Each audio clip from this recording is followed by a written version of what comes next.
জয় বজরংবলী। ওম নম শিবায়। জয় সিয়ারাম। তো বন্ধুরা, কেমন আছো? আশা করি সবাই ভালো আছো। আজকের ভিডিওটা মকর রাশির জাতক জাতিকাদের নিয়ে আলোচনা করব। তাদের ব্যক্তিগত স্বভাব চরিত্র কেমন হয় এই বিষয়ে বলবো। তো চলো ভিডিওটা শুরু করা যাক। মকর রাশি, এই রাশির জাতক জাতিকার উপর শনি গ্রহের প্রভাবের ফলে নিঃসঙ্গ, অবসাদ, বৈরাগ্য, উদাসীনতা, কষ্ট সহিষ্ণু হয়। এরা সাধারণত অসৎ কাজ থেকে দূরে থাকে। দুঃখ যেন জাতকের জীবনসঙ্গী। দুঃখকে বরণ করে হলো এদের আনন্দ। এদের বন্ধুবান্ধব কম থাকে, কিন্তু দিন শেষে সাফল্য অর্জন করে এরাই। এদের অর্থভাগ্য প্রচুর বাধা বিপত্তির মাধ্যমে যেতে হয় এবং সৎকর্মের মাধ্যমে এদের অর্থ প্রাপ্তি হয়।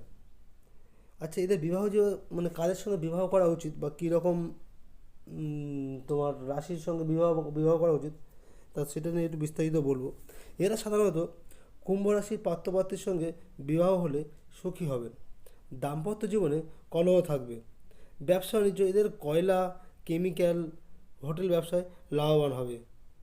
বিদ্যাক্ষেত্রে অতীব শুভ। পরীক্ষায় ভালো ফল ফলবে। বেকারের চাকরি লাভ এবং চাকুরিতে চাকুরিতে পদোন্নতি হবে। এদের সাধারণত শুভ দিন হচ্ছে শনিবার ও মঙ্গলবার। এদের শুভ সংখ্যা হচ্ছে 8, শুভ তারিখ 8, 10, 28। এদের শুভ রত্ন হচ্ছে নীলা, গোমেদ, হীরা প্রভৃতি। তো বন্ধুরা, অনেকদিন পরে ভিডিও বানাচ্ছি, তাই একটু অসুবিধা হচ্ছে। যদি কোনো অসুবিধা হয়, বুঝতে অসুবিধা ক্ষমা করে দেবেন। আর যদি ভিডিওটা ভালো লেগে থাকে অবশ্যই লাইক, কমেন্ট ও শেয়ার করে দেবেন। আর আপনার কী রাশি অবশ্যই কমেন্টে জানান। নেক্সট ভিডিও সেই রাশির ওপরেই দেবো।